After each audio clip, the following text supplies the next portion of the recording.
ପୂର୍ବତନ ମୁଖ୍ୟମନ୍ତ୍ରୀ ଆମର ଦଳର ସଭାପତି ମାନ୍ୟବର ହେଉଛି ନବୀନ ପଟ୍ଟନାୟକଙ୍କ ବିରୁଦ୍ଧରେ ମୁଁ କିଛି କହିନି କି ତାଙ୍କ ନାଁ ବି ମୁଁ ନେଇନି ଏବଂ ମୁଁ ଏହା କହିଥିଲି ଯେ ହେଉଛି ଇଏ ବିଜେଡ଼ି ସମୟରେ ଗତ ହେଉଛି ଦୀର୍ଘ ଦିନ ହେଲା କେଉଁଝର ଜିଲ୍ଲା ରାଜସ୍ୱ ଦେଉଛି ଅଥଚ କେଉଁଝର ଜିଲ୍ଲାର କୌଣସି ବିକାଶ ହେଇପାରିନାହିଁ। ବିକାଶକୁ ସେମାନେ ଅବହେଳିତ କରିଛନ୍ତି ଏହା ମୁଁ କହିଥିଲି। ଯଦି ଏତିକି ନେଇ ଯେ ସେ ଯଦି ହେଉଛି ମୋତେ ସସ୍ପେଣ୍ଡ କରିଛନ୍ତି ମୋର ଏଥିରେ କିଛି କହିବାର ନାହିଁ। ମୁଁ ଲୋକଙ୍କ ସାଙ୍ଗରେ ଅଛି, ଲୋକଙ୍କ ପାଇଁ କାମ କରିବି, ଆହୁରି ଅଧିକ କାମ କରିବି। ମୁଁ ଆଜି ଟିଭି ମାଧ୍ୟମରେ ଜାଣିବାକୁ ପାଇଲି ଯେ ମୋତେ ଦଳରୁ ହେଉଛି ସସ୍ପେଣ୍ଡ କରାଯାଇଛି। ସସ୍ପେଣ୍ଡ କେଉଁଥିପାଇଁ କରାଗଲା, କ'ଣ ପାଇଁ କରାଗଲା ମୁଁ ଏ ବି ଜାଣିପାରିନି, କାହିଁକିନା ଦଳ ବିରୋଧୀ କାମ ମୁଁ ବର୍ତ୍ତମାନ ସୁଦ୍ଧା କିଛି କରିନାହିଁ। ମୋ ନିର୍ବାଚନ ମଣ୍ଡଳୀରେ କରିନାହିଁ, କି ଜିଲ୍ଲାରେ କରିନାହିଁ, କି ଓଡ଼ିଶାରେ କରିନାହିଁ। ମୁଁ ତ ହେଉଛି ଦଳର ବିରୁଦ୍ଧରେ କେଉଁଠି ଆଲୋଚନା କରିନି। ଏବେ ହେଉଛି ରିସେଣ୍ଟଲି 13 ତାରିଖ ଦିନ ଗୋଟେ ମିଟିଂ ହେଇଥିଲା କେଉଁଝରରେ। କେଉଁଝର ହେଉଛି ଜିଲ୍ଲାର ବିକାଶ ପାଇଁ ଏହା କହିଥିଲେ ଯେ ବିକାଶ ଆଜ୍ଞା ବିକାଶ ଉପରେ କ'ଣ କହିବା ପାଇଁ ଚାହାନ୍ତି।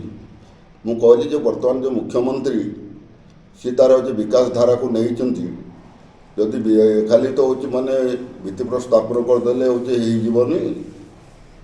ଭିତ୍ତିପ୍ରସ୍ତର ସ୍ଥାପନରେ ଯଦି ମୂଲ୍ୟ ରଖିବେ, ଯଦି କାମ କରିବେ ତେବେ ଜିଲ୍ଲାର ବିକାଶ ହେବ, ଯଦି ନ କରିବେ ଜିଲ୍ଲାର ବିନାଶ ହେବ।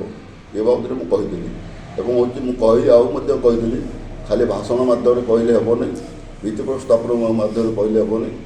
ଯଦି କାମ କରିବେ ଆଗାମୀ ଦିନରେ ଜଣାପଡ଼ିବ, ଯଦି କାମ ନ କରିବେ ଆଗାମୀ ଦିନରେ କ'ଣ ହେଲା କ'ଣ ନାହିଁ ଲୋକ ତା'ର ଜବାବ ଦେବେ। ଏ ବାବଦରେ ମୁଁ ବର୍ତ୍ତମାନର ମୁଖ୍ୟମନ୍ତ୍ରୀ କହିଥିଲି, କିନ୍ତୁ ପୂର୍ବତନ ମୁଖ୍ୟମନ୍ତ୍ରୀ ଆମର ଦଳର ସଭାପତି ମାନ୍ୟବର ନବୀନ ପଟ୍ଟନାୟକଙ୍କ ବିରୁଦ୍ଧରେ ମୁଁ କିଛି କହିନି କି ତାଙ୍କ ନାଁ ବି ମୁଁ ନେଇନି ଏବଂ ମୁଁ ଏହା କହିଥିଲି ଯେ ଇଏ ବିଜେଡ଼ି ସମୟରେ ଗତ ଦୀର୍ଘ ଦିନ ହେଲା କେଉଁଝର ଜିଲ୍ଲା ରାଜସ୍ୱ ଦେଉଛି ଅଥଚ କେଉଁଝର ଜିଲ୍ଲାର କୌଣସି ବିକାଶ ହେଇପାରିନାହିଁ।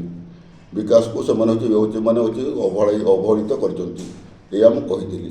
ଯଦି ଏତିକି ନେଇ ଯେ ସେ ଯଦି ମୋତେ ସସ୍ପେଣ୍ଡ କରିଛନ୍ତି ମୋର ଏଥିରେ କିଛି କହିବାର ନାହିଁ।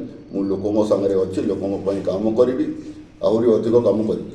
ଦଳର ଯେଉଁ ସସ୍ପେଣ୍ଡ ମୋତେ ଡାକିକି ସସ୍ପେଣ୍ଡ କରିବା ପୂର୍ବରୁ ଯଦି ମୋତେ ଡାକିଥାନ୍ତେ ମୁଁ ନିଷ୍ଠା ଭାବରେ ଯେହେତୁ ଦଳର ସେ ଆମର ସଭାପତି ମୁରବୀ ସିଏ, ତାଙ୍କ ପାଖକୁ ମୁଁ ନିଶ୍ଚିତ ଭାବରେ ଯାଇଥାନ୍ତି। ଯେତେବେଳେ ସସ୍ପେଣ୍ଡ କଲା ପରେ ମୁଁ ଯାଇକରି ତାଙ୍କୁ ଦେଖା କରିବାଟା ଠିକ୍ ନୁହେଁ। ନାଇଁ ଏ ବାବଦରେ କେହି ସନ୍ଦେହ କରିବାର ନାହିଁ। ମୁଁ ଛୋଟ ଛୁଆ ନାହିଁ କି ନବୀନ ପଟ୍ଟନାୟକ ଛୋଟ ଛୁଆ ନାହିଁ।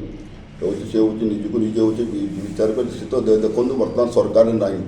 ସରକାର ନଥାଇକି ଯେତେବେଳେ ସସ୍ପେଣ୍ଡ କରିଛନ୍ତି ତାଙ୍କୁ ସେଭଳିଆ କେହି ଇଙ୍ଗିତ ଦେଇନାହିଁ। अच्छे टमाटर होंगे पार, दागदार हो गए बाहर, ज्यादा पकने वालों की हो गई हार। ताजा रसीले प्राइम का दावेदार, prime tomato ketchup, fresh and pure.